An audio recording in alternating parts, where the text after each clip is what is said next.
Hey guys, നമുക്ക് പെട്ടെന്നൊരു മാങ്ങച്ചാറ് ഉണ്ടാക്കിയാലോ. ഇതിനായി ഞാൻ ഇവിടെ എടുത്തിരിക്കുന്നത് കുറച്ച് പുളിയുള്ള മാങ്ങ, അതിനൊപ്പം കുറച്ച് കല്ലുപ്പ് എടുത്തിട്ട് നന്നായിട്ടൊന്ന് മിക്സ് ചെയ്ത് അങ്ങോട്ട് മാറ്റി വയ്ക്കുക. പിന്നെ വേണ്ടത് നമുക്ക് കുറച്ച് ഉലുവയാണ്. ഉലുവ എടുത്ത് നന്നായിട്ടൊന്ന് വറുക്കുക.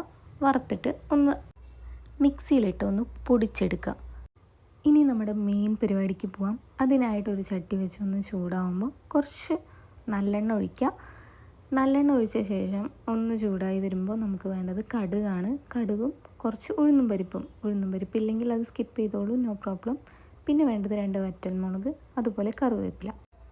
ഇനി കുറച്ച് വെളുത്തുള്ളി, അതുപോലെ ഇഞ്ചി, രണ്ടും കൂടെ ഇട്ടിട്ട് നന്നായിട്ടൊന്ന് മിക്സ് ചെയ്യുക.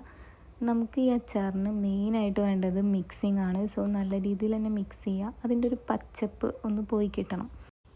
ഇനി നന്നായി മിക്സ് ചെയ്ത ശേഷം നമുക്ക് കുറച്ച് പൊടികൾ ആഡ് ചെയ്യാനുണ്ട്.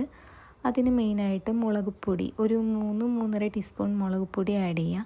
കുറച്ച് മഞ്ഞൾപ്പൊടി ഒരു 1/4 ടീസ്പൂൺ മതിയാവും. അതിന് ശേഷം നന്നായിട്ട് ഒന്നുകൂടെ മിക്സ് ചെയ്യുക. എന്നിട്ട് ഈ പച്ച മണം ഈ പൊടികൾക്കും ഉണ്ടാവും. സോ അതൊന്ന് മാറുന്ന വരെ ഒന്ന് മിക്സ് ചെയ്ത ശേഷം കുറച്ച് പച്ചമുളകും കൂടെ ആഡ് ചെയ്യുക. എന്നിട്ട് നന്നായി മിക്സ് ചെയ്യുക. ഞാൻ കുറച്ച് എണ്ണയും കൂടെ ആഡ് ചെയ്തിട്ടുണ്ട്. എണ്ണ അത്ര വേണ്ടെങ്കിൽ സ്കിപ്പ് ചെയ്യാം.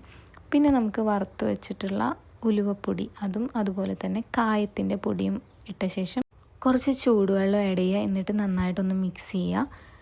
ഇനി നമ്മുടെ മെയിൻ ഇൻഗ്രീഡിയൻ്റ് ആയിട്ടുള്ള മാങ്ങ ഉപ്പിട്ട് വെച്ചിട്ടുള്ളത് അതൊന്ന് ഇതിലേക്ക് ആഡ് ചെയ്ത് കൊടുക്കുക. ഇനി നന്നായിട്ടൊന്ന് ഇളക്കി കൊടുക്കുക. എല്ലായിടത്തേക്കും ആ ഒരു മിക്സ് പിടിക്കണം. ശേഷം ഇതൊരു ഗ്ലാസ് ജാറിലാക്കി സൂക്ഷിച്ചാൽ മതി. പെട്ടെന്ന് തന്നെ യൂസ് ചെയ്യാം. നല്ല ടേസ്റ്റിയാണ്. എനിക്ക് ഭയങ്കര ഇഷ്ടമുള്ളൊരു അച്ചാറാണ്. അപ്പോൾ നിങ്ങളും ട്രൈ ചെയ്യുക. Okay, bye, thank U.